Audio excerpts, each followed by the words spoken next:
Hello, everyone, and welcome again to the Unfound Podcast Channel on YouTube. I am, of course, Unfound's host, Ed Densel. I hope everybody is doing fantastically. I hope you will give this video a thumbs up. I hope you will subscribe to this channel. Maybe you haven't done that before. Maybe you've never even heard of Unfound until today. Whatever the case may be, like, share, subscribe, go to Facebook, join the discussion group. Follow us on Instagram. Go to the website, theunfoundpodcast.com. As the title suggests, this is a video concerning the disappearance of DJ Hamaker. This is an episode that came out on November 21st of 2025. We're going to take a look at where this all seemingly, allegedly, supposedly occurred. So right now you're looking at a satellite view of Girardville, and right down here, and you heard me say in the episode that the a-hole looks a lot like the state of Tennessee. I think you can now see what I mean. This is it right here. This one over here, is it smaller?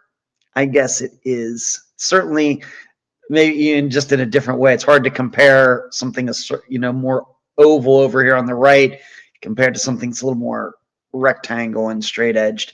But this is the a-hole right here. Now you should know, I did find an excellent video of some people hiking in this area about 5 years ago, so 2020, where they go along this ridge around the A-hole and then eventually go over to the B-hole. So you're going to get to see people on the ground walking around and see how truly large this pit is and see how tall these cliffs are. Right there where obviously some digging was being done at one time, and I think they're still digging by some company going on in the area. But right here, that is the a-hole. And maybe just on a side note, being that I mentioned Jesse Farber's disappearance and how it's close, if you're wondering how far Jesse's disappearance occurred from here, I'll just put Tamaqua in. And you can see it is, if you follow the solid dark blue line, it is, what does that say? 35 minutes, 21 miles. So very, very close. And that's why these two disappearances have kind of been put together. Of course, Jesse was found deceased recently. All right, let's get back to what we're doing in this video, and that is for DJ Hamaker's disappearance, which occurred in May of 2024. And right here we have the a-hole right here. Now, it's unclear to me where they would have been dropped off and where there's a path. Maybe you can get a better idea of that from the other video with those hikers. Maybe they happen to have parked in the same place. Just keep in mind that video was done 4 years before DJ went missing. But this is it right here, and let's see if it's going to allow me to do this. It will, just to do the distances here, just to see how far across that is. 419 feet. You can see that. And if we were to go to this, from this edge to way over here, easily over a quarter of a mile. Quarter mile is 1,340 feet. And what is it, 1,320 feet, excuse me. So this is 300 feet, approximately more than a quarter mile across. So pretty big, pretty large area here. Not sure where they were, not sure where the kayak was out here, but it doesn't matter if it was 50 feet out or 150 feet out. I don't know if that matters one way or the other.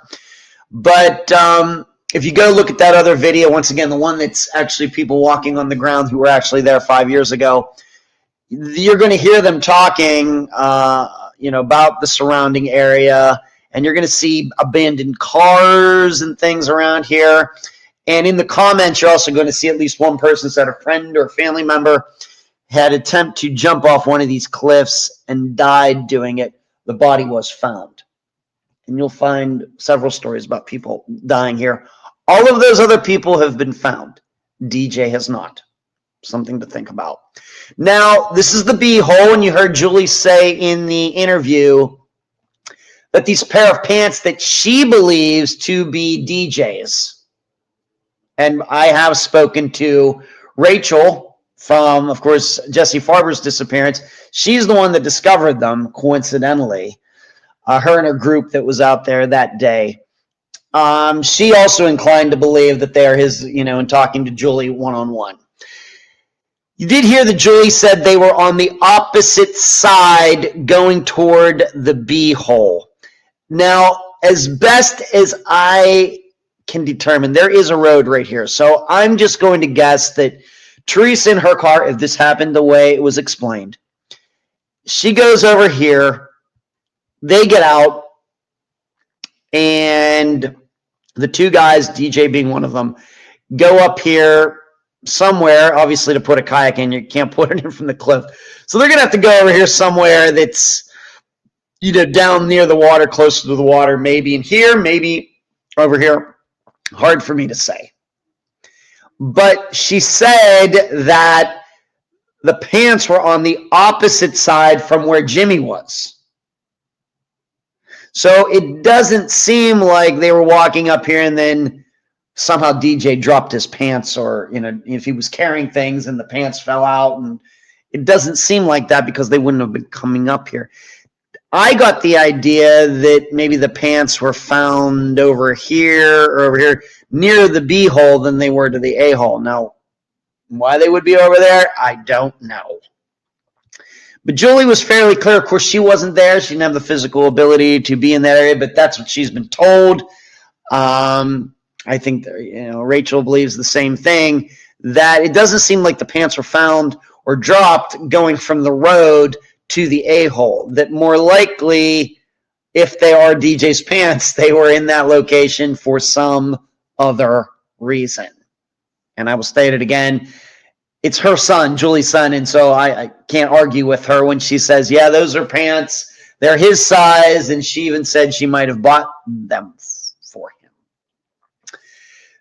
So you're going to have to think about that. It just seems like the pants were found in an out-of-the-way place. Something to keep in mind. Like I said, I don't know. All I know is they weren't found like over to the east side. They were found toward the B-hole somewhere over here, and it just doesn't seem like an area that DJ would have been in, and to put it simply. Now, of course, looking at the satellite photo, as I stated toward the end of the episode, there's several different theories for this disappearance. Some including cover-ups and foul play, and some not including cover-ups or foul play at all.